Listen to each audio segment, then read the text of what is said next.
News room में बहुत बहुत स्वागत है। आज के हमारे मेहमान अशोक बड़ाइक्का, छात्र नेता से राजनीति के सफर की शुरुआत करते हैं। झारखंड में सियासत का उभरता हुआ नाम है। नारा वो दे रहे हैं कि बीजेपी एक वॉशिंग मशीन है, कहीं ना कहीं दाल में काला नहीं, मनीष जी पूरी की पूरी दाल काली है, इसलिए ये लोग जेल के अंदर है। मुखर होकर करते हैं आदिवासियों की आवाज बुलंद। टीवी पैनलिस्ट में बीजेपी से बनते हैं एक सशक्त चेहरा। महंगाई पे क्यों नहीं बात करते हैं? दुनिया जब खाने के लाले पड़े हुए थे दुनिया के देशों में, उस समय देश के प्रधानमंत्री और बीजेपी सरकार ने 80 करोड़ गरीबों को मुफ्त अनाज देने का काम किया था। ये होता है गरीबों के साथ न्याय। अंडमान निकोबार से लेकर बिहार तक चुनाव का अनुभव। अशोक बड़ाइक्का अब होगा टू द पॉइंट में सवालों से सामना। नमस्कार, मैं मनीष मेहता और आज न्यूज रूम में हमारे खास मेहमान हैं बीजेपी के युवा नेता अशोक बड़ाई। अशोक जी, सबसे पहले तो आपका बहुत बहुत स्वागत है 99 न्यूज के न्यूज रूम। बातचीत का दौर शुरू करेंगे तो शुरुआत सबसे पहले अशोक आपसे इसी से करते हैं, क्योंकि माहौल पूरी तरह से चुनावी हो चुका है। प्रधानमंत्री की ताबड़तोड़ 3 चुनावी सभाओं के बाद क्या लग रहा है, माहौल कुछ बदला है, आपके पक्ष में हुआ है? देखिए, सबसे पहले तो न्यूज़ 99 के पूरे परिवार को बहुत बहुत धन्यवाद, आभार कि आपने मुझे इतने अच्छे शो के लिए मुझे आमंत्रण किया है। इसके लिए मैं चैनल का शुक्रिया अदा करता हूँ। और आपका जो पहला प्रश्न है कि प्रधानमंत्री जी का दौरा, देखिए ये देश ने दुनिया के सबसे लोकप्रिय प्रधानमंत्री है, लोकप्रिय नेता है। और आप देखेंगे कि जिस तरह से प्रधानमंत्री जी कहीं भी जाते हैं तो वहां से बीजेपी के कार्यकर्ताओं का हुजूम नाम मात्र मुट्ठी भर कर आता है, लेकिन उसको जो आम जनमानस के बीच में जो उनका एक क्रेज है, एक मुझे लगता है कि ये देश के आजादी 75 सालों में भारतीय राजनीति में अगर कोई ऐसा व्यक्ति या ऐसा व्यक्तित्व है जिसको देखने के लिए कोई जाति, धर्म, संप्रदाय, वर्ग को के बाउंड्री को क्रॉस करके उसको देखने के लिए लोग भीड़ उमड़ पड़ती है। आपने देखा कि जिस तरह से चाईबासा आदिवासी बहुल इलाका है, लोग कई ऐसे राजनीतिक जो हमारे विरोधी हैं वो लोग बोलते हैं कि बीजेपी को आदिवासी पसंद नहीं करते हैं। तो मनीष जी, मैं आपसे पूछना चाहता हूँ, चाईबासा में किसकी बहुलता है? आदिवासी समाज की बहुलता है। आप सीसई आएंगे, सीसई में किसकी बहुलता है? लोहरदगा लोकसभा क्षेत्र का एक छोटा सा जगह है सीसई, वहाँ आदिवासी समाज की बहुलता है। अब पलामू जहाँ पर वो सभा किए थे वहाँ शेड्यूल कास्ट की सबसे ज्यादा बहुलता है।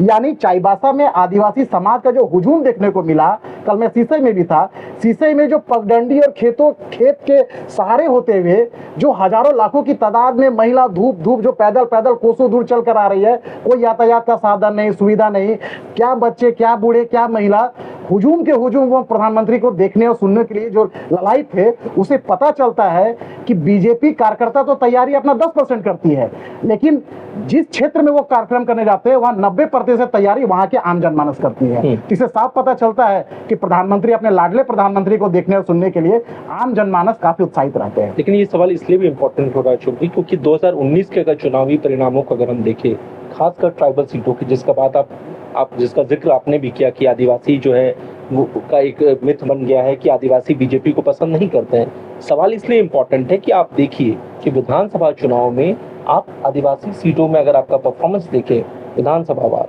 तो आप महज 2 सीटों तक सिमट कर गए। 27 के करीब आपके जो अपोजिशन की पार्टियां हैं वो सीटें जीत गई, और इसका परिणाम ये हुआ कि आप सत्ता से बेदखल हो गए। इस बार के चुनाव में प्राइम मिनिस्टर की एंट्री के बाद आपको क्या लगता है, हवा का रुख बदलेगा? देखिए, लोकतंत्र में आंकड़ा का खेल होता है। नो डाउट झारखंड में 28 ट्राइबल सीट है और हम लोग को 2 प्राप्त हुआ। हम लोग उन लोगों में से नहीं है कि जब हमारे आंकड़े कम होते हैं तो हम ईवीएम को गाली देते हैं। हम उस जनमानस का, उस जनाधार का, यानी जो ईवीएम हमको जो दिया है, जो परिणाम दिया है, जो आम जनमानस जो परिणाम दिया, हम उसको स्वीकार करते हैं। और मुझे बोलने में कोई आपत्ति नहीं कि 28 सीट में 2 सीट बीजेपी के पास में ट्राइबल सीट है, लेकिन उन लोग से भी प्रश्न पूछनी चाहिए, जब उनकी सीट घटती है तो वहां पर ईवीएम को गाली देते हैं कि बीजेपी के लोगों ने, चुनाव आयोग ने ईवीएम को हैक करके बीजेपी के पक्ष मतदान देने का काम किया है। हम लोग कभी ये आरोप प्रत्यारोप किसी संस्था या किसी ईवीएम के ऊपर नहीं करते हैं, हम उसको स्वीकार करते हैं। जिस तरह से 28 सीट में 2 ट्राइबल सीट बीजेपी को मिली है, हम उसको स्वीकार करते हैं कि राज्य की आदिवासी सीटों ने, आदिवासी जनता ने हमको कुछ मुद्दों पर हमको बैकफुट पे भेजा था, हमको एक बार आईना दिखाने का काम किया था। मैं आपके चैनल में एक बीजेपी का कार्यकर्ता और एक आदिवासी समाज से का प्रतिनिधित्व होने के नाते मैं आपको बोलता हूं कि थोड़ी बहुत जब सत्ता में किसी दल रहती है तो उसकी एंटी इनकमेंसी रहती है। रघुवर दास जी की सरकार ने ट्राइबल हित में जो एक लंबी श्रृंखला विकास की योजनाओं का तैयार किया था, आप देखेंगे कि जब कोई व्यक्ति जब अच्छा काम करता है तो उसमें एक थोड़ी बहुत चूक हो जाती है, जिसका विपक्ष ने बखूबी उसको एक डाइवर्ट करते हुए उसको आदिवासी समाज के बीच में उसको नेगेटिविटी दिखाने का काम किया, बल्कि ऐसा कहीं नहीं था। मैं आपको बता दूं कि सीएनटी एसपीटी का जो संशोधन जिसको लेकर लगातार विपक्ष ने ट्राइबल समाज के बीच जो भ्रांति फैलाने का काम किया था, वो मेरे हिसाब से एक आदिवासी समाज से आने के नाते मुझे नहीं लगता है कि सरकार जो रघुवर दास जी की सरकार की सोच कोई गलत थी। रघुवर दास जी की सोच थी कि आदिवासी समाज का कोई व्यक्ति, कोई युवा अगर पढ़ लिख जाता है, कोई मैनेजमेंट करके आता है, कोई बिजनेस मैनेजमेंट करके आता है, उसको बिजनेस करने का शौक है, तो वो जमीन का व्यवसायिक उपयोग भी कर सकता है। आज मैं आपको बता दूं मनीष जी, रांची में कई ऐसे ट्राइबल युवा है, मेरे साथी है, मेरे साथ पढ़े हैं, मेरे साथ कलीग्स है, वो लोग बिजनेस करना चाहते हैं, लेकिन क्या उसको सीएनटी छोटा नागपुर टेंडेंसी एक्ट उसको परमिट करती है बिजनेस करने के लिए? नहीं करती है, क्योंकि छोटा नागपुर टेंडेंसी एक्ट में क्लॉज है, लॉ है, वो उसमें साफ कहता है कि जो ट्राइबल का जमीन है, यानी छोटा नागपुर टेंडेंसी एक्ट आच्छादित जो जमीन है, आदिवासी समाज की जो जमीन है, वो सिर्फ खेती कर सकती है। अब आप बताइए कि आपका स्टूडियो हम लोग अभी लालपुर में बैठे हुए या कई ऐसे आदिवासी परिवार के लोगों को मैं जानता हूं, तो क्या आज लालपुर में खेती होती है क्या?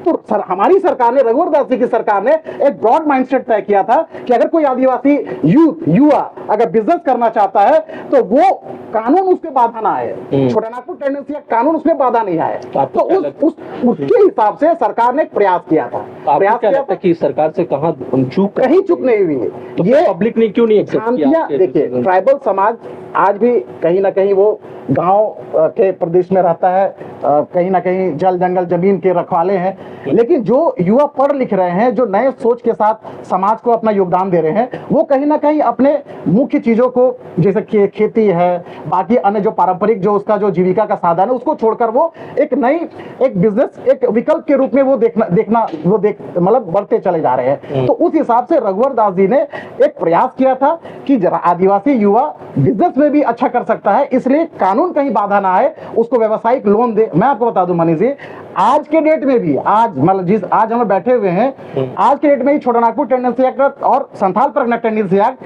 कहीं परमिट नहीं करती है कि वो आदिवासी जमीन से ना कोई वो बिजनेस लोन ले पाएगा, ना वो कोई शिक्षा लोन ले पाएगा।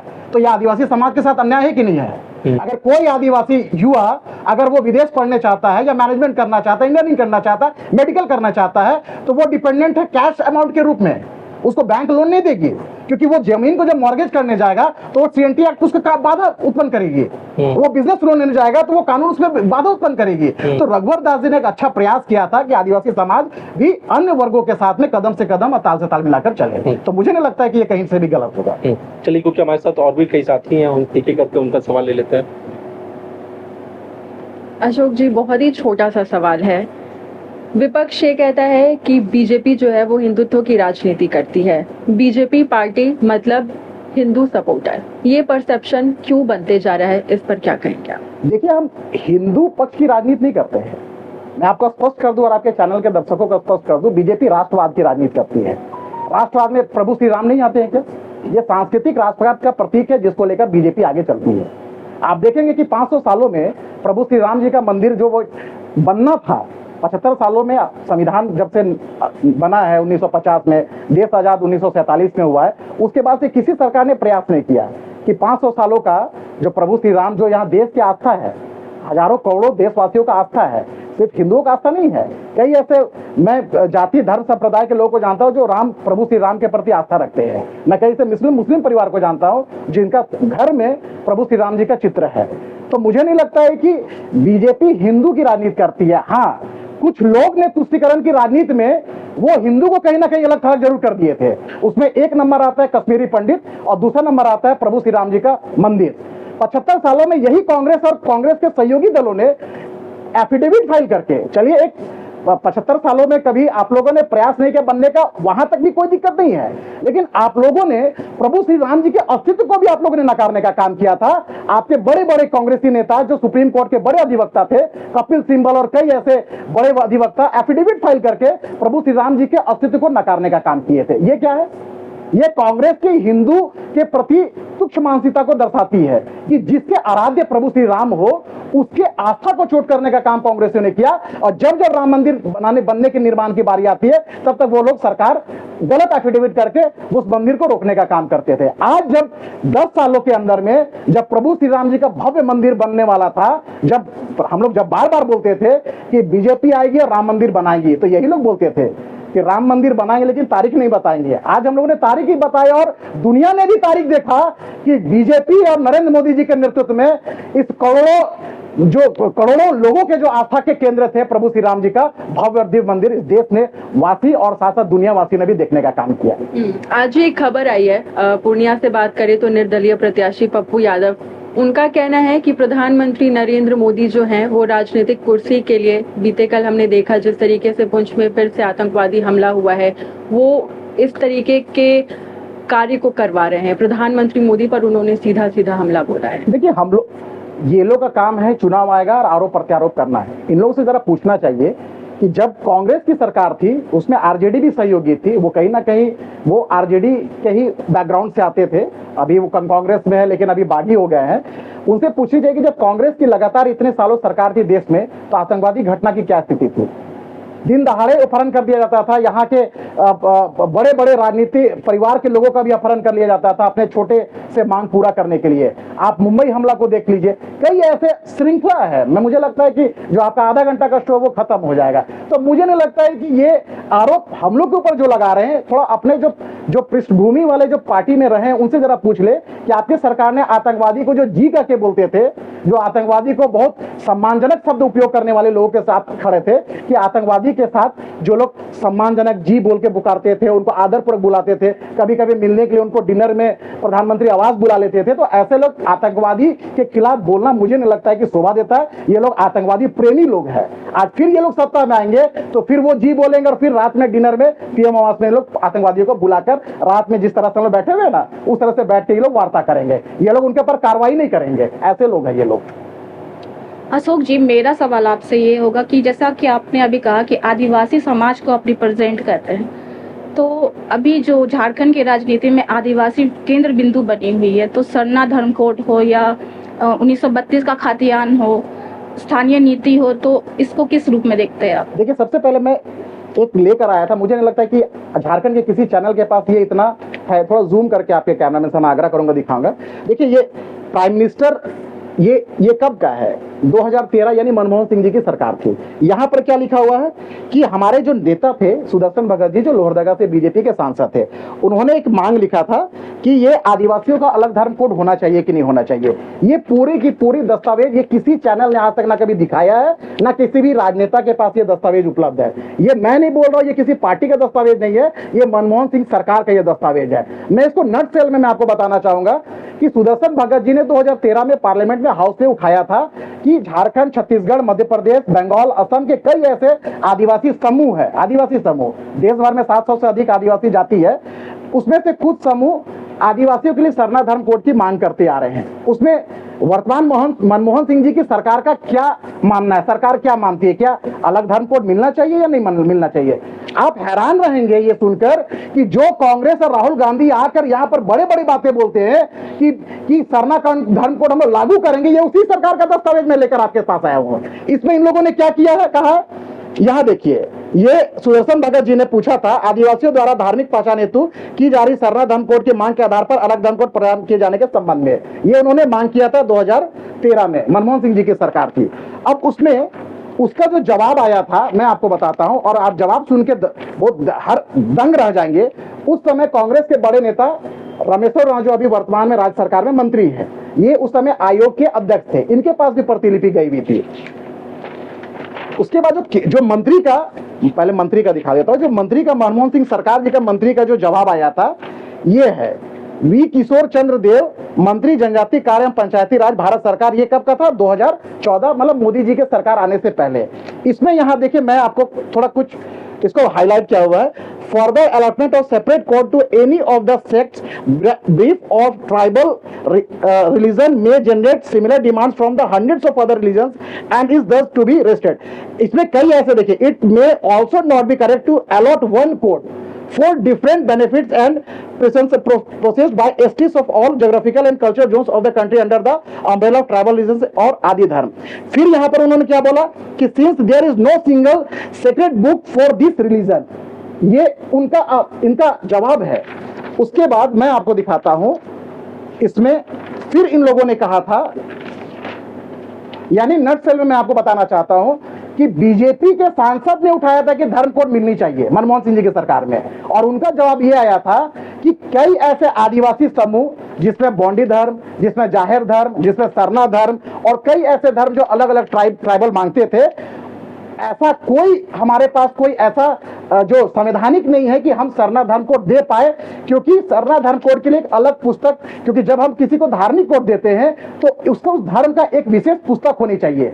जिस तरह से रामायण भगवत गीता है, जिस तरह से कुरान है, जिस तरह से बाइबल है, जिस तरह से जैन धर्म का एक पुस्तक है, उसी तरह से इन लोगों का जवाब था कि सरना धर्म कोड का या कोई ऐसा आदिवासी समूह जिसका कोई पुस्तक नहीं है, एक वो था। दूसरा क्या था कि कई ऐसे आदिवासी समाज जो देश भर में 750 के आसपास जनजाति वर्ग के लोग रहते हैं, सभी अलग अलग धर्म को मानते हैं।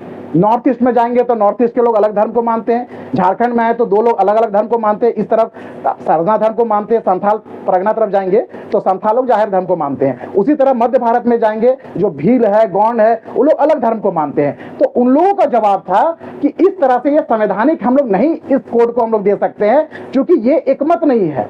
अब आप बताइए कि इनकी सरकार की जवाब है, और भी कई है, मेरे पास पूरा दस्तावेज है, सब उनकी सरकार का जवाब है सरना कोड को लेकर। तो कुल मिला के यही कहा जा सकता है कि जिस धर्म कोड को लेकर हमारे सांसद ने पक्ष रखा और जवाब आया कि इस तरह से धार्मिक कोड कोई आदिवासी को नहीं दिया जा सकता है, तो ये देश भर में घूम घूम के आदिवासी समाज के बीच में दिग्भ्रमित करने का काम कर रहे हैं। और आपके चैनल, मैं तो बोलूंगा मनीष जी से, आग्रह भी करूंगा कि इस विषय को लेकर अलग से डिबेट रखे, ताकि राज्य नहीं देश की जनता भी देख सके कि जो अपने सरकार में धार्मिक कोड नहीं दे पाए, वो वापस घूम घूम के आदिवासियों को गुमराह करके वो बीजेपी के पास मांग कर रहे हैं कि वो धार्मिक कोड दे। तो आपको भी तो 10 साल में अवसर मिला था, आपने क्यों नहीं दे दिया? मेरा इसी से थोड़ा एक सवाल ये है कि जब 2013 में आप कह भी रहे हैं, अब दस्तावेज भी दिखा रहे हैं कि आपके सांसद ने लेटर लिखा था, तो यानी 2013 में आप लोग तैयार थे, मांग कर रहे थे यूपीए सरकार से, यूपीए सरकार तैयार नहीं हुई, दस्तावेज आपके सामने है। आज आपकी सरकार है केंद्र में, उस वक्त यानी 2013 में जब आप तैयार थे, आप यूपीए से मांग कर रहे थे, आज आपके पास मौका है, आप आज करने के लिए क्यों नहीं तैयार है? यही तो वो आरोप लगा रहे हैं। देखिए, ठीक है, हमने 2013 में हमने नहीं माना, उनसे गलती हुई, आज उन्हें सत्ता से वो 10 साल से बेदखल है। आज जब आपके पास मौका है, आप क्यों नहीं कर रहे, ये बताइए। देखिए, सबसे पहली बात, प्रश्न आप करेंगे तो शोभा देता है, एक निष्पक्ष पत्रकार जब ये प्रश्न करता है ये शोभा देता है, लेकिन विपक्ष के लोग जब 10 साल उसको देश की जनता ने अवसर दिया था तो आदिवासी के लिए कभी कुछ किए नहीं थे। तो मुझे नहीं लगता है कि आप प्रश्न कर रहे हैं मैं इस प्रश्न का जवाब दूंगा, लेकिन वो लोग अगर प्रश्न पूछेंगे तो उसका जवाब देना मुझे नहीं लगता है शोभा देता है। समस्या कुछ नहीं है। देखिए, संविधान जब बनती है तो उसमें कई ऐसे संशोधन होती है, कई ऐसे उसमें क्लॉज में चेंज फेर बदल होती रहती है। देखिए, अभी वर्तमान जो स्थिति है उसमें देश भर में जो धार्मिक कॉलम की बात है कि ट्राइबल्स की आदिवासी धर्म कॉलम एक अलग होनी चाहिए। नो डाउट भारत सरकार, जनजातीय मंत्रालय इस पर काफी गंभीर है और इस पर चर्चाएं भी हो रही है। कई दौर पे अर्जुन मुंडा जी इस पर लगातार कई ऐसे आदिवासी संगठनों के देश भर के, वो चाहे साउथ के हो, नॉर्थ के हो, ईस्ट के हो, मध्य भारत के हो, कई ऐसे लोग आ रहे। मैं आपको बता दूं मनीष जी, मैं आपको बता दूं कि जम्मू कश्मीर में कई ऐसे पहाड़ी क्षेत्र में रहने वाले, वहां पर रिलेशनशिप से रहने वाले जितने लोग हैं सभी ट्राइबल्स कहलाते हैं। वो ब्राह्मण है वो भी आदिवासी कहलाते हैं, मुस्लिम है वो भी आदिवासी कहलाते हैं। तो आप बताइए कि धार्मिक कॉलम के हिसाब से अगर आदिवासी के लिए अलग धर्म कोड मिलेगा तो वहां पर रहने वाले जो मुस्लिम धर्मावली के जो आदिवासी है, जो वहां बाकी अन्य वर्ग के जो धर्मावली है, तो उसको आप कैसे डालेंगे?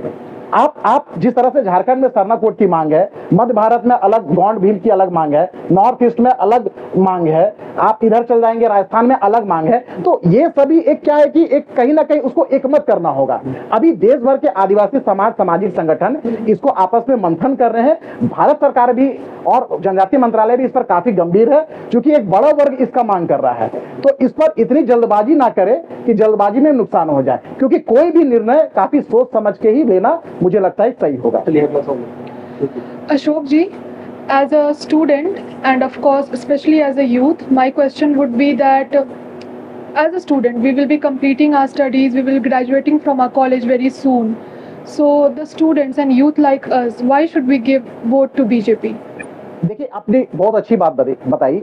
75 सालों में अगर यूथ अगर आज के समय में अगर वापस अब्रॉड से वापस भारत की ओर आ रहा है, क्योंकि यहाँ बहुत बड़ा अवसर देखने को मिल रहा है। मैं आपको बता दूं कि जब प्रधानमंत्री नरेंद्र मोदी जी ने प्रधानमंत्री पद की शपथ ली तो उस समय भारत 11वां दुनिया की सबसे बड़ी इकोनॉमी थी, लार्जेस्ट मतलब 11th लार्जेस्ट इकोनॉमिक भारत थी, और आज की स्थिति में दुनिया की 5वीं सबसे बड़ी अर्थव्यवस्था है, यानी 5th लार्जेस्ट इकोनॉमी है भारत। ये किस लिए संभव हो पाया? क्योंकि हम लोगों ने आत्मनिर्भर भारत जैसे कॉन्सेप्ट को लेकर आया, हमने make in India, made in India के कॉन्सेप्ट को लेकर आया। क्या है, कोई भी अगर एक छोटा सा अगर कोई इंजीनियर, कोई जिसके पास हुनर हो, जो डिप्लोमाधारी हो, जिसके पास छोटा छोटा कलाकारी इंजीनियरिंग में या और भी कई सेक्टर्स में उसके पास आइडियाज है, वो आइडियाज को लेके कहाँ जाएगा? ना गवर्नमेंट के कोई वैसे पॉलिसीज थी कि गवर्नमेंट उसको सपोर्ट कर पाई। अगर मेरे पास एक टेक्निकल हुनर है, मैं उस हुनर को लेकर कहाँ जाऊंगा? मेरा फैमिली बैकग्राउंड ना कोई फाइनेंशियल स्ट्रॉन्ग कोई स्ट्रेंथ नहीं है कि मुझे सपोर्ट कर पाएगा। आज नरेंद्र मोदी जी के नेतृत्व में ऐसे यूथ जिसके पास स्किल्ड है लेकिन वो उसको इंप्लीमेंट नहीं कर पा रहा है, उसको वो सपोर्ट कर रहा, फाइनेंशियल सपोर्ट कर रहा, make in India, made in India, startup जैसे स्कीम्स के तहत में। और आज आप देखेंगे कि 250 ऐसे स्टार्टअप्स जो भारत में खुले हैं, स्टार्टअप्स तो बहुत है, हजारों की संख्या में है, लेकिन 250 ऐसे स्टार्टअप्स है, आप जान के दंग रह जाएंगे कि 250 स्टार्टअप्स हम जैसे यूथ, आपके जैसे यूथ जिसके एज 30 साल के से कम है, 250 स्टार्टअप्स भारत में जो पिछले 2016-17 में बनी थी, आज वो क्या बोलते हैं 10,000 करोड़ की कंपनी बन चुकी है। यानी इससे साफ पता चलता है कि नरेंद्र मोदी जी के जो पॉलिसीज थे, उस पॉलिसीज ने यूथ को एक अवसर देने का काम किया है कि जो हम विदेश में अपने अवसर ढूंढते थे कि विदेश में हमको अमेरिका में, ऑस्ट्रेलिया में या अन्य कई देशों में हमको रोजगार मिलेगा, आज वो रोजगार भारत में मिल रहा है। और रोजगार कर नहीं रहे हैं, जॉब सीकर्स नहीं है, जॉब क्रिएटर्स के रूप में वो काम कर रहे हैं। हम क्यों जाएंगे दूसरे के पास काम करने के लिए? मोदी जी, नरेंद्र मोदी जी ने, भारत सरकार ने ऐसा अवसर दिया हम लोगों को कि हम जॉब सीकर्स नहीं बनेंगे, जॉब क्रिएटर्स बनेंगे। तो ये भारत की आज के डेट में बोलते हैं ना, सशक्त और मजबूती का एक बहुत बड़ा बेस है। तो मुझे लगता है कि आज के डेट में नरेंद्र मोदी जी ने जो 4 जाति का जिक्र किया है, महिला, किसान, युवा और महिला, किसान, गरीब और युवा, तो यूथ एक बहुत बड़ा सेक्टर है और दुनिया की दूसरी लार्जेस्ट यूथ हम लोग हैं। भारत की आबादी युवा की 65-64% की आबादी है भारत में यूथ की। तो नरेंद्र मोदी जी ने यूथ को एक टारगेट करके उसको कैसे उसको अपलिफ्टमेंट किया जाए, कैसे उसको भारत के अंदर उसको रोजगार मुहैया कराया जाए, कैसे वो रोजगार मुहैया नहीं कराया जाए, वो जॉब क्रिएटर्स के रूप में कैसे काम करे, देश की अर्थव्यवस्था में कैसे योगदान दे, इस पर नरेंद्र मोदी जी और भारत सरकार का विशेष फोकस है। सर, तो ये तो यूथ की बात हो गई। Coming to the second question ये रहेगा कि why should the nation, means youth एक साइड हो गया, why should the nation give vote to you? मतलब किस कार्य या किस काम के बेसिस पे आपको वोट किया जाए? देखिए, पहले आप देखेंगे कि पहले यूथ देश में पढ़ाई करता था और नौकरी करने बाहर जाता था। अब क्या है, लोग पढ़ने जो बाहर जाते थे वो भी वापस भारत आ रहे हैं और पढ़ भी लिए हैं तो वो भी वापस भारत आ रहे हैं। देखिए, मैं नरेंद्र मोदी जी की पॉलिसीज के बारे में बता दूं। नरेंद्र मोदी जी ने यूथ को जो फोकस करके जो कई ऐसे पॉलिसीज बनाए थे, मुझे लगता है समय का अभाव नहीं तो मैं और भी दिखा दूंगा कि यूथ के लिए क्या क्या पॉलिसीज बनाए हैं। देखिए, पॉलिसीज की बात करें तो पॉलिसीज जब तक जमीन पे, धरातल पे जब इंप्लीमेंट नहीं होता है तो आप कागज पे कितने भी नियम कानून और कुछ भी बना ले, वो कोई कारगर साबित नहीं होता है। नरेंद्र मोदी जी ने युवाओं को सिर्फ कागज पे कानून नहीं बनाया, उसको इंप्लीमेंट करने का भी काम किया है। आप देखेंगे कि जिस तरह से मैनेजमेंट करने वाले लोग, जिस तरह से इंजीनियरिंग, मेडिकल के फील्ड में जो पढ़ाई करना चाहते हैं, वो लोग को गवर्नमेंट ने कई ऐसे स्कॉलरशिप प्रोवाइड किया है जो आज भारतीय स्टूडेंट दुनिया के टॉप में, वो चाहे कैम्ब्रिज यूनिवर्सिटी हो, ऑक्सफोर्ड यूनिवर्सिटीज हो, कई ऐसे मतलब दुनिया के जो विश्वविद्यालय है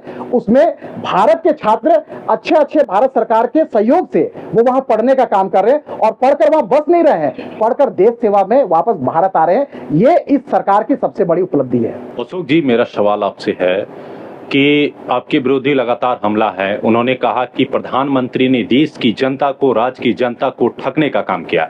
उन्होंने पिछले चुनाव में लगातार 10 साल उनका कार्यकाल रहा, उन्होंने लगातार वादा किया देश की जनता से, राज्य की जनता से कि हर साल 2 करोड़ नौकरी देंगे, काला धन वापस लाएंगे, महंगाई को खत्म करेंगे। लेकिन प्रधानमंत्री इन मुद्दों को अब भूल गए हैं, अब 400 पार की नारा देते हैं। क्या कहेंगे? देखिए, ये आप जितने मुद्दे के बोल रहे हैं ना, ये विपक्ष का मुद्दा है। आप ग्राउंड पे जाएंगे तो ये कोई मुद्दा नहीं है। 400 पार हम लोग आएंगे, ये मैं आपके डंके के चोट में आपके चैनल में बोलना पहले मुद्दे की बात, मुद्दे की हम बात बताते हैं। अभी जब कार्रवाई जब हो रही है काला धन, देखिए काला धन का कोई डेफिनेशन नहीं होता है। अगर हम सरकार के नजर में जो धन है वो व्हाइट धन होता है और जो सरकार के नजर में नहीं है वो काला धन होता है, इसको तो मानते हैं।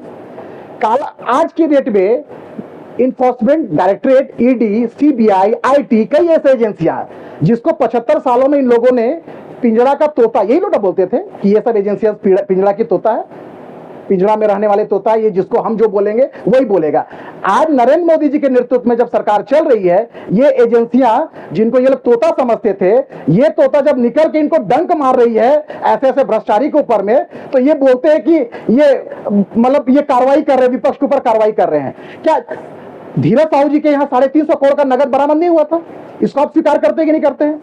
क्या हेमंत सोरेन जी के जो सिपलदार सिपाही थे उनके यहाँ 1200 करोड़ का माइंस घोटाला नींबू पहाड़ में नहीं हुआ था? क्या पूजा सिंघल जैसे भ्रष्ट अधिकारी झारखंड को खोखला नहीं कर रही थी? क्या छवि रंजन जैसे अधिकारी इस राज्य के आदिवासियों की जमीन को बंदरबाट करके किसी राजनेता के हाथ में सौंपने का काम नहीं कर रहे थे? क्या ये उदाहरण है, चंद उदाहरण है। देश भर में कई ऐसे 1,25,000 करोड़ ईडी ने जब्त किया है इन भ्रष्टाचारियों के अकाउंट से। इसको क्या बोलेंगे? ये काला धन नहीं था क्या? अगर देश का प्रधानमंत्री बोलता है लाल किला के प्राचीर से कि ना मैं खाऊंगा ना खाने दूंगा और भ्रष्टाचारियों के को हम चैन से जीने नहीं दूंगा, ये बहुत बड़ा संदेश है देशवासियों के लिए, खासकर भ्रष्टाचारियों के लिए कि सतर्क हो जाओ कि 75 सालों में जो आप लोगों ने जो किया है काले कारनामे वो चलने वाले नहीं है। तो मैं आपको बता दूं कि सिर्फ ईडी का जो रिकॉर्ड है, ऑफिशियल रिकॉर्ड में अभी देख रहा था, ईडी का ऑफिशियल रिकॉर्ड है कि 1,25,000 करोड़ भ्रष्टाचारियों के अवैध कमाई को ईडी ने जब्त करने का काम किया है। तो ये काला धन नहीं है क्या? ये किसने जब्त किया? ये प्रधानमंत्री नरेंद्र मोदी के नेतृत्व में और भारत सरकार ने और ईडी ने जब्त करने का काम किया है।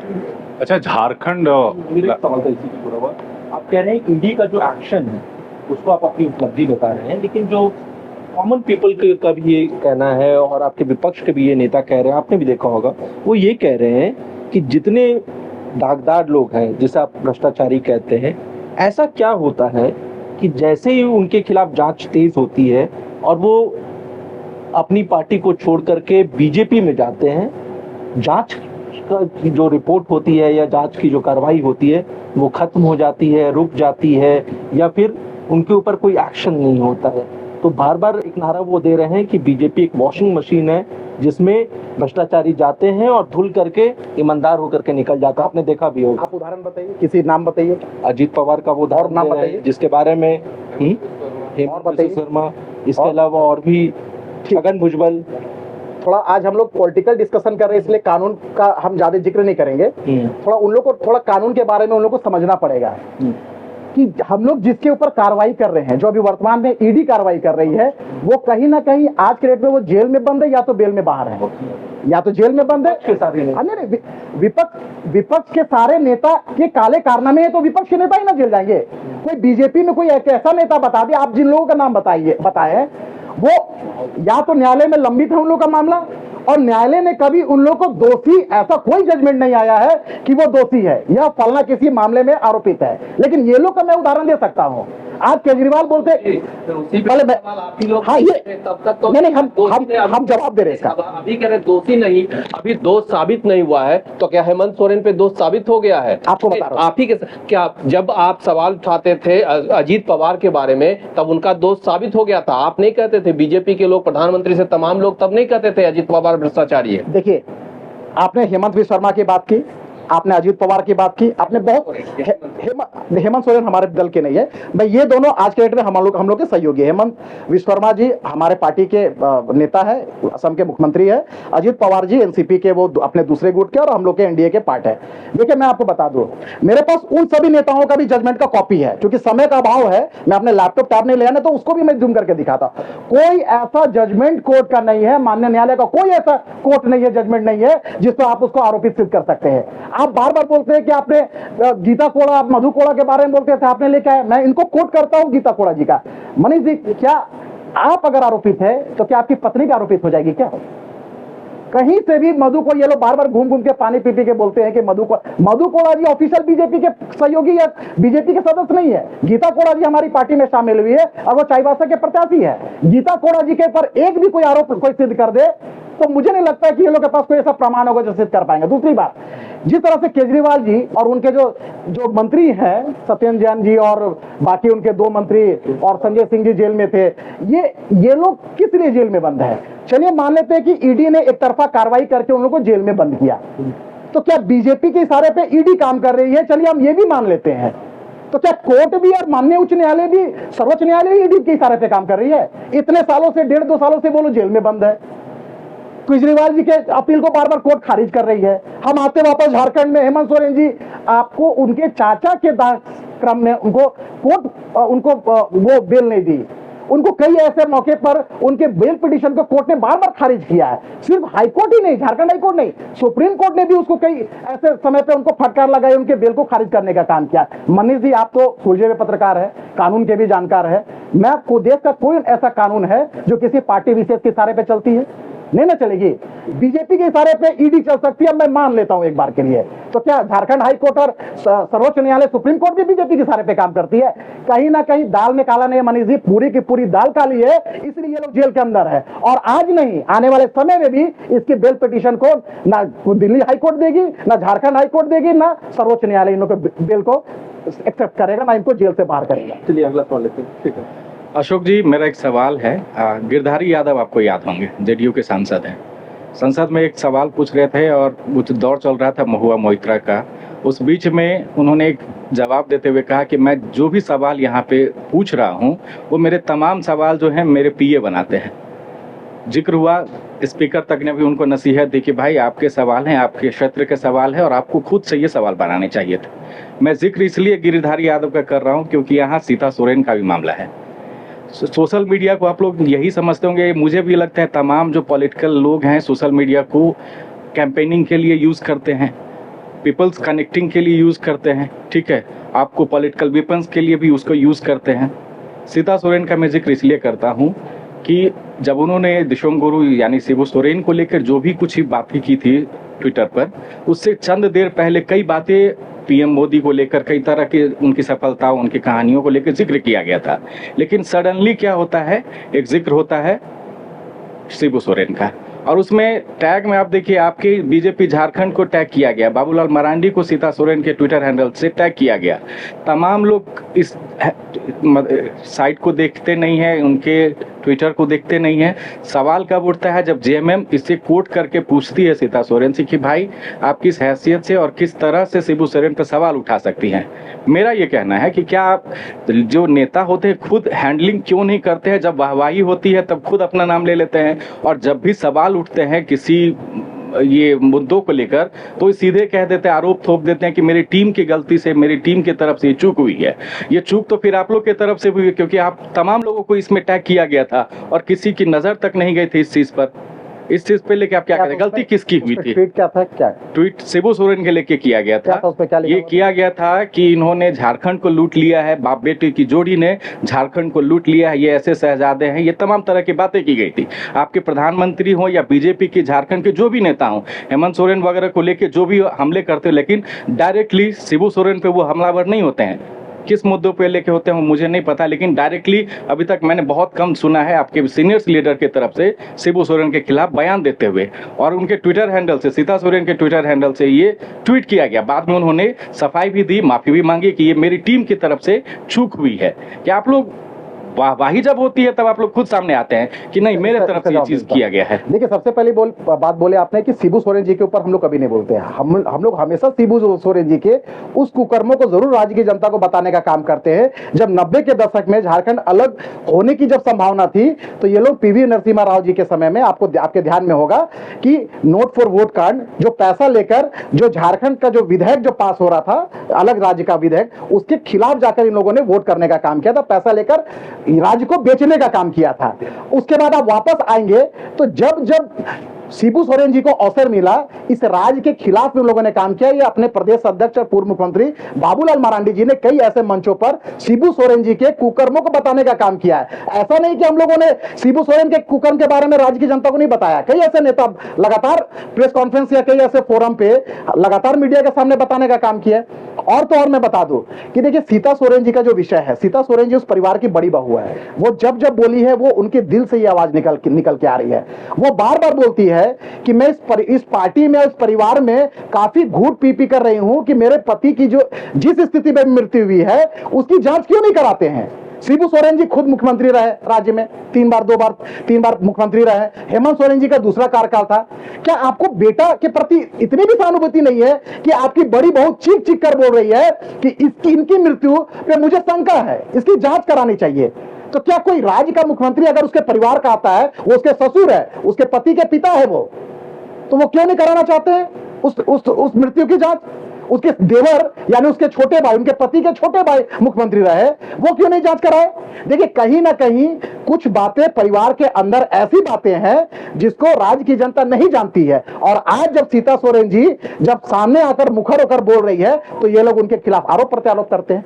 यही सीता सोरेन जी है जो लगातार संथाल परगना में अवैध माइनिंग का जब काम चल रहा था, हजार जब ट्रैक्टर हाईवा जब अवैध माइंस को लेकर जो ढोकर बंगाल और बिहार के रास्ते जाते थे, यहीं पर उनके पार्टी के खिलाफ और सरकार के खिलाफ मोर्चा खोली थी तो इनके पार्टी के महासचिव उनको निलंबित कर दिए थे और कई ऐसे फोरम पे उनको पार्टी के बैठक में बेइज्जती किया गया। तो एक मानवता के नाते, एक परिवार की बड़ी बहू होने के नाते किसी को भी अधिकार नहीं है कि वो कोई अगर कोई उसके ऊपर पीड़ा हो रही हो तो उसको सहन कर पाए। आज वो बीजेपी परिवार की सदस्य है, बीजेपी ने उनको दुमका से प्रत्याशी बनाया है। मेरी शुभकामना है कि उसके परिवार को और झारखंड मुक्ति मोर्चा को वो हराने का काम करे और वहां की जनता, दुमका की जनता जो अभी वर्तमान में जो स्थिति देख रही है उससे साफ पता चलता है कि इस बड़ी बहू के साथ में जो इन लोगों ने अन्याय किया है, उस अन्याय का नतीजा परिणाम में देखिएगा, आपको तब्दील होता हुआ दिखाई देगा और सीता सोरेन जी दुमका से बड़े मार्जिन से चुनाव जीतेगी।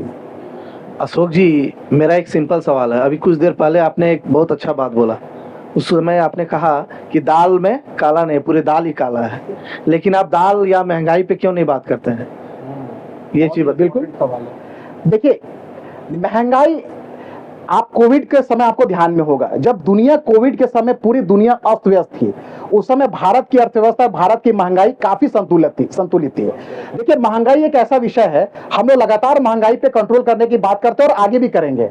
आप देखेंगे कि हम थोड़ा एमएसपी की ओर जाते हैं, क्योंकि आप लोगों ने कोई किसान और एमएसपी पे चर्चा नहीं किया। मैं आपको बता देता हूं कि 20-22 ऐसी जो प्रोडक्ट है किसानी के उत्पाद जो है जिसपे एमएसपी लागू होता है, बाकी किसी फसल पे एमएसपी लागू नहीं होता है।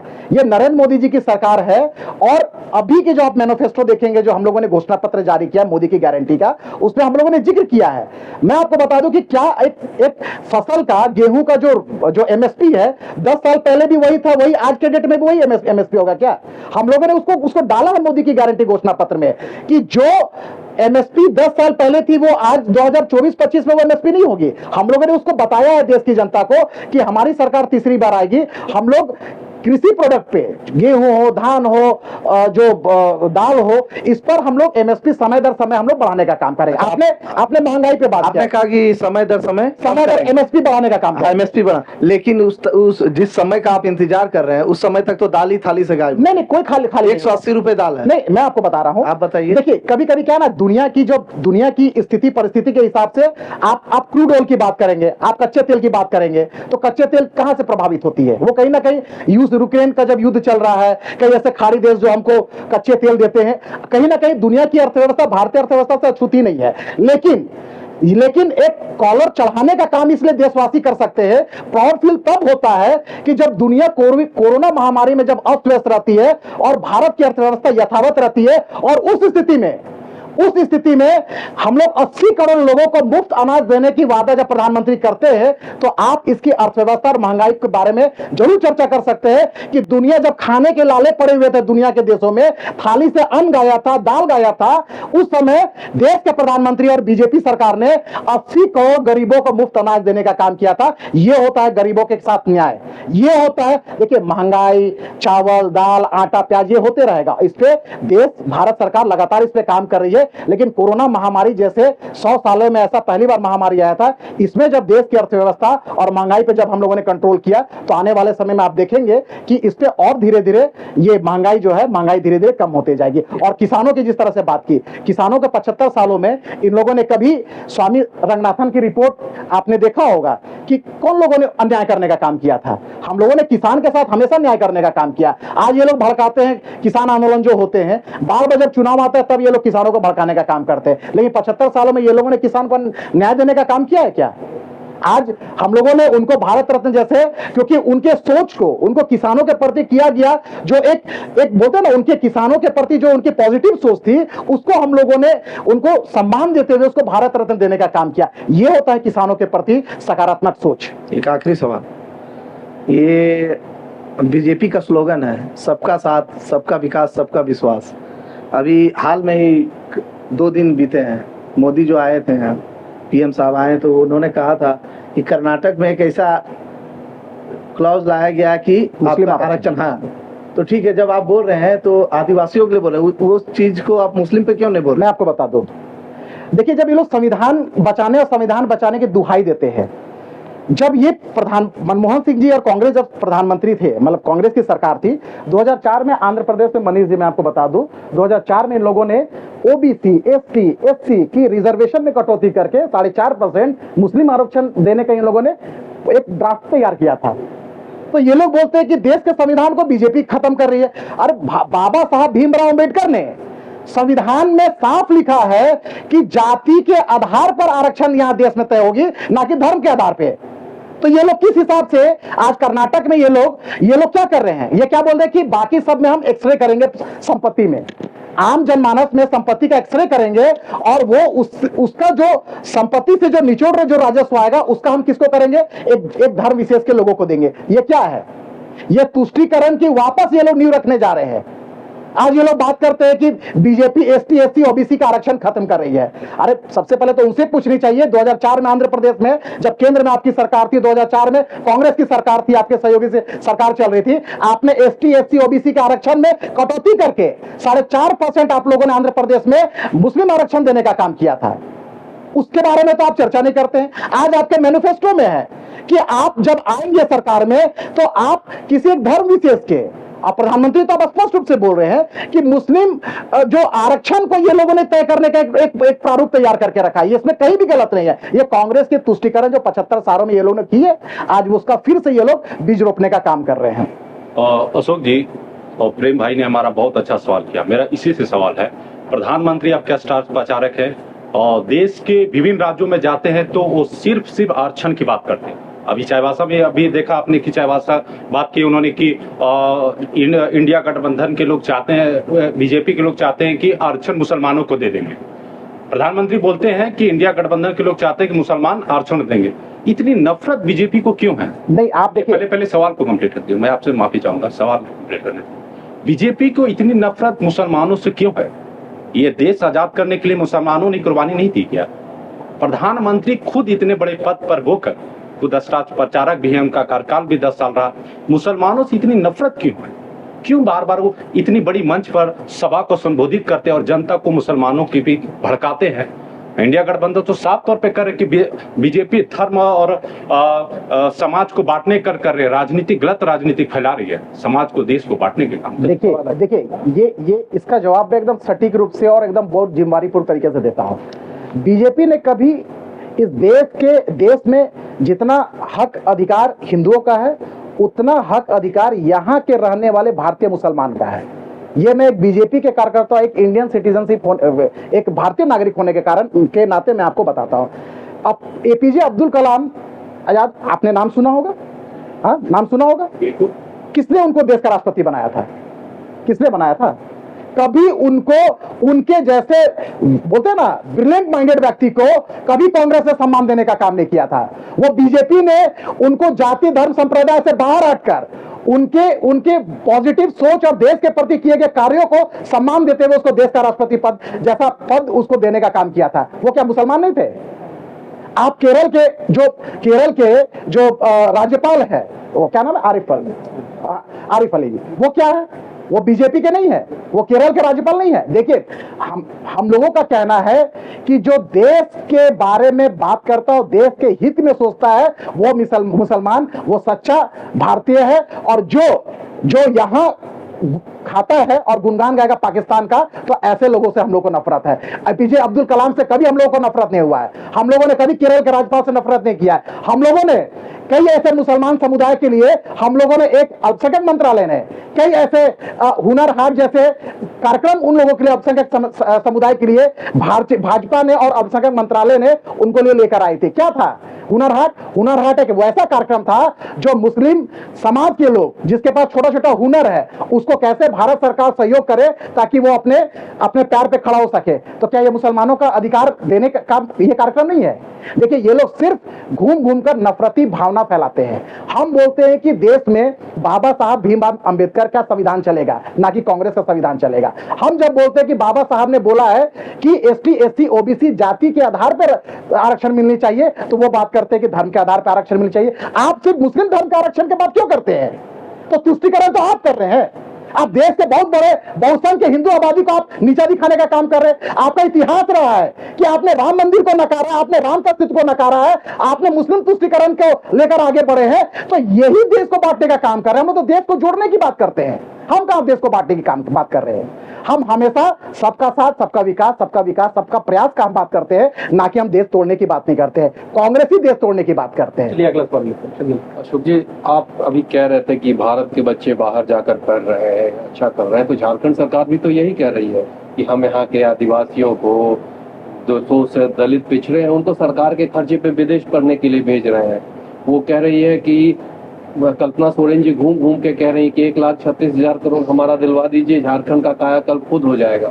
वो कह रहे हैं हम सर्जन पेंशन दे रहे हैं, आप उन्हें भ्रष्टाचारी बता रहे हैं, आप उन्हें जेल भेजने का काम कर रहे हैं। तो विदेश पढ़ने की बात, सर्जन पेंशन, ऐसे तमाम मामले हैं जिसको कल्पना सोरेन खुद, मुख्यमंत्री जो अभी चंपाई सोरेन है, वो खुद घूम कर उठा रहे हैं लोगों के बीच में। देखिए, इसका जवाब मैं दे दूं। देखिए, मैं आपको एक थोड़ा सा उदाहरण देता हूं। जून जुलाई में मैं लेके जाता हूं, ये लोग बार-बार केंद्र सरकार के ऊपर पैसा मांगने और बाकी सब विषय पे लेकर आरोप लगाते हैं। थोड़ा खाद्य मंत्रालय विभाग का आप थोड़ा डाटा निकाल लेंगे चंदन जी, तो आपको एकदम पिक्चर एकदम स्पष्ट हो जाएगा। केंद्र सरकार जब मुफ्त राशन की जो भेजती है, यहाँ ट्रकों के ट्रक लाखों टन के संख्या में भेजती है झारखंड में, तो झारखंड में क्या देखने को मिलता है? जुलाई, अगस्त, सितंबर में राशन का वो किसी गरीबों तक पहुंचाते नहीं है। और एफसीआई गोदाम में ये सब अनाज सड़ते हैं, इसलिए सड़ते हैं ताकि उसको बैकडोर पे वो बियर कंपनियों को ये सड़ा हुआ अनाज देकर जाए। मतलब फर्जी टेंडर भी नहीं, उसको बैकडोर से अन्न को दे और उस पर इन लोगों को निजी राजस्व प्राप्त हो। मनीष जी, मैं आपको बता दूं कि भारत सरकार जब मुफ्त अनाज जब झारखंड को दे रही थी, कोरोना के समय से लगातार दे रही थी, ये 3 महीना जून जुलाई अगस्त सितंबर 4 महीना का अनाज का हिसाब ये लोग भारत सरकार को यूटिलिटी सर्टिफिकेट के रूप में आज तक नहीं दे पाई है। तो ये लोग बोलते हैं कि हम केंद्र को बार बार लिख रहे हैं देने। अरे पहले आप 4 महीना का हिसाब दीजिए ना। 4 महीना आप अनाज क्या किए? जो भारत सरकार ने आपको देने का काम किया था, उसका हिसाब कौन देगा? आपको भारत सरकार दिल खोलकर सहयोग कर रही है, आप यूटिलिटी सर्टिफिकेट नहीं देंगे तो वापस क्या भारत सरकार वापस इतने पैसा, देशवासियों का पैसा है, देश के विकास के लिए वो पैसा रखा हुआ है, किसी निजी पॉकेट में जाने के लिए पैसा नहीं है।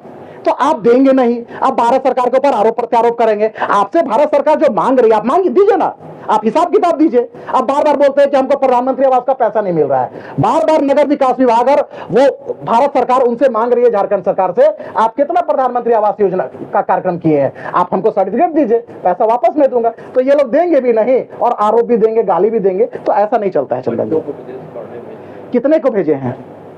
कि थोड़ा कायदा करना सोरेन के सोशल मीडिया पर ट्वीट करके भी बताया था। संजय पॉल नाम के वो यूके में पढ़ रहे, मास्टर्स की डिग्री उन्होंने। एक उदाहरण देते हैं एक और ढिंडोरा बजाते हैं पूरा, जैसे नहीं होता है छठी किसी एक घर में होता है और पूरा मोहल्ला में 10,000 लोगों को ढिंडोरा पीट देते हैं। झारखंड में सिर्फ एक ही छात्र है क्या? एक ही छात्र है। यहाँ 28% आदिवासी आबादी रहती है और 28% में 8% आबादी युवा की है, जो पढ़े लिखे युवा की है। तो सिर्फ एक को दे देने से आप क्या कोरम पूरा कर लेंगे? नहीं, ये उनका कहना है कि एक जो पास आउट ग्रेजुएट हुआ था उसकी तस्वीर उसने साझा की। नहीं तो आप बताइए ना, एक नहीं, आप जितने को दिए सबका फोटो जारी कीजिए ताकि हमारे आदिवासी समाज के युवा भी जागरूक होंगे और उनको लगे कि नहीं राज्य सरकार ये काम कर रही है। लेकिन देंगे आप एक को और ढिंडोरा पीटेंगे कि आप लाखों, ऐसा नहीं चलता है मनीष जी। आप अगर करना है आप किए हैं, दिल में हाथ रखकर बोलिए कि हम आदिवासी समाज आदिवासी युवा के हित के लिए काम कर रहे हैं, तो आप सबका नाम को जारी कीजिए।